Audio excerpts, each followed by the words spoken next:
A mountain lion is crouched low in the brush, watching a human. Everything about this should be simple for it. It is a skilled ambush predator, patient and lethal. And here is a slow, weak, clawless animal standing well within range. But it doesn't attack, it hesitates. Something about this particular creature is wrong. It stands upright on two legs, tall and strange, facing the lion head-on, staring straight back at it. And that upright shape triggers something uneasy deep in the predator's mind. A flicker of doubt that, more often than you'd ever expect, is enough to make it quietly slink away.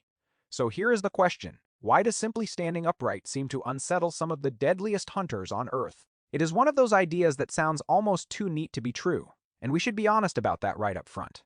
Some of what people claim here is more folklore than hard science. You'll hear it stated with great confidence online, often with more certainty than the evidence really supports. But underneath the folklore, there is a solid core of real, grounded biology.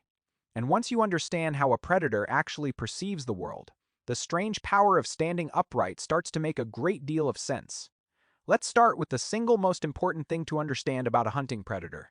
It isn't really hunting a specific animal at all. It is hunting a shape. Think carefully about what a lion, a wolf, or a leopard actually sees when it scans a landscape looking for a meal. It is not flipping through some detailed mental encyclopedia of species, identifying each one by name. It is looking for a silhouette, a low, horizontal, four-legged form moving across the ground. That shape, that basic outline, is the near-universal signature of prey. A deer, an antelope, a wild pig, a rabbit. Strip away all the fine details, and they all share the very same underlying template, a body slung horizontally between four legs, held close to the earth, and usually moving away. Millions of years of evolution have burned that template deep into the predator's brain, below the level of thought. Low and horizontal means food. It isn't a conscious decision. It is far closer to a reflex, fast and automatic. And this is precisely where the upright human breaks everything. Because a standing human matches none of it.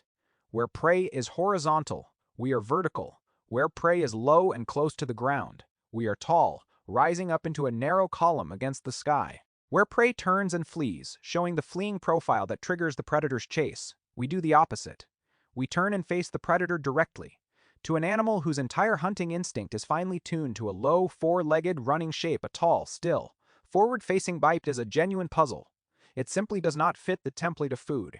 And a predator that is suddenly confronted with something it cannot quickly categorize as prey is a predator that pauses, and hesitation in that razor-thin moment can be everything. There are several distinct layers to why this works, and they stack, one on top of the other.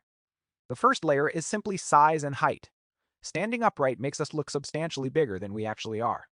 A crouching, cowering human is a small, low, easily catchable target. But a human standing at full height is suddenly a tall vertical form, and to a great many predators, apparent size directly signals threat. Bigger looks more dangerous, more capable of putting up a real fight. This is the genuine reason park rangers tell you over and over and over again to stand as tall as you can and make yourself look as large as possible if you ever come face to face with a mountain lion or a bear. You are not just performing bravery for its own sake. You are physically inflating your silhouette, pushing it past the point where the predator's cold cost-benefit calculation still comes back, reading easy meal. The second layer is the face-to-face confrontation itself. Prey animals, almost as a rule, do not turn and face their attackers. They flee. So when a creature instead turns, squares up its body, and looks a predator directly in the eyes, it sends a genuinely unsettling signal up the chain. Direct, forward-facing eyes and a steady, unbroken stare are, across huge stretches of the animal kingdom, the posture of a confident animal, or worse, of another predator. Prey has eyes set on the sides of its head, and it runs. Hunters have eyes set on the front of the face, and they advance.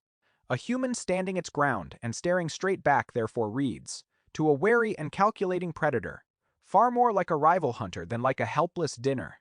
And this is exactly why the advice is always to face the animal down and never ever turn your back or crouch low.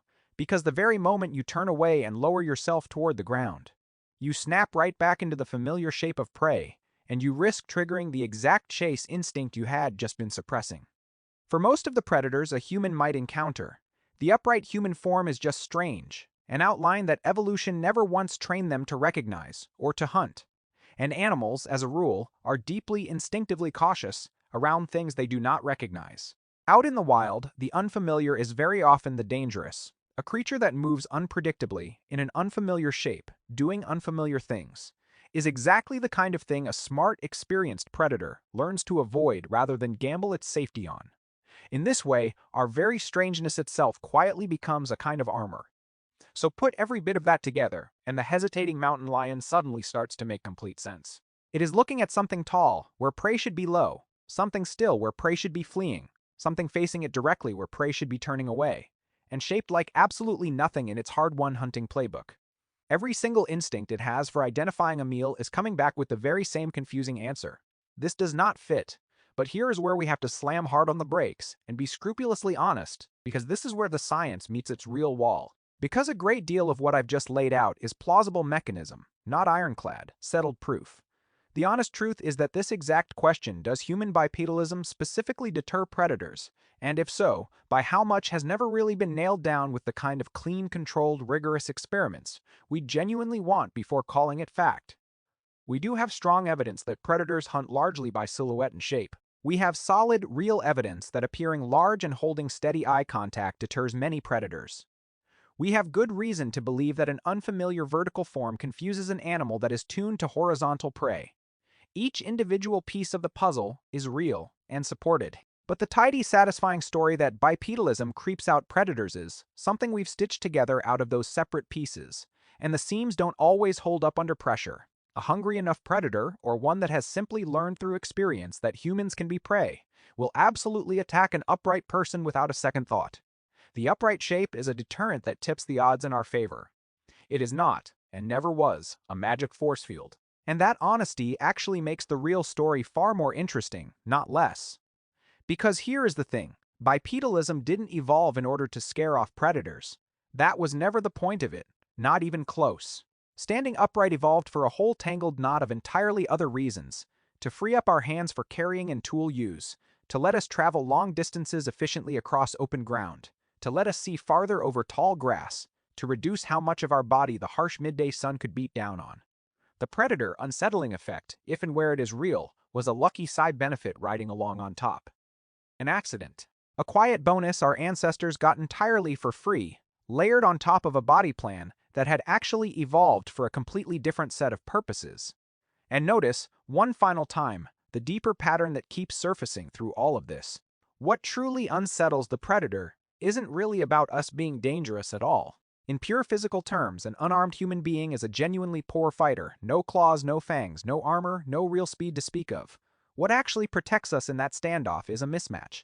It is the gap, the confusing hesitation, inducing gap between what the predator's instincts expect to see and what is actually standing there in front of it. We win that terrifying standoff not by being stronger, but by being unreadable, by presenting a shape that the predator's most ancient instincts simply do not know how to file away.